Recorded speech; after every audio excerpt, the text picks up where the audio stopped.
Excellent. Follow that recipe. Welcome friends, fellow meat enthusiasts. Today we're doing some smoked fish dip. In this case, we've got some flounder, but really you could use any mild white fish. We covered it with some Old Bay and some lemon pepper. Got the smoker preheated to 275. We're just putting it in now. Smoking good now. Gonna put a little bit of cream cheese in here and smoke along with it. Oh, that smells good. That was about a 2-hour smoke there. Into the food processor with the smoked fish. And you don't want to totally annihilate it here. You want it to keep some texture.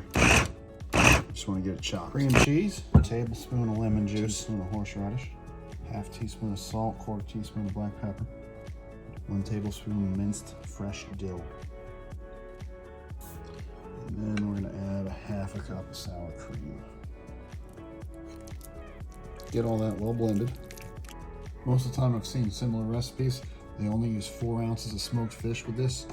We're going 8, like a meatier dip. And you just fold it in because you don't want to totally break it down. You want some of that texture to remain.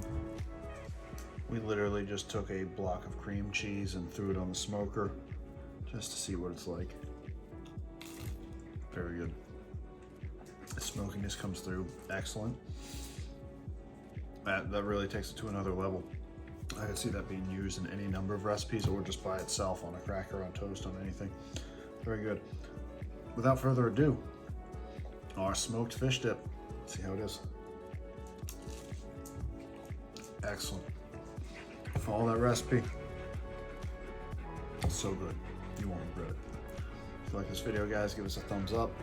Hit the notification bell to not miss out on what we do next. Subscribe if you haven't already. Thanks for watching.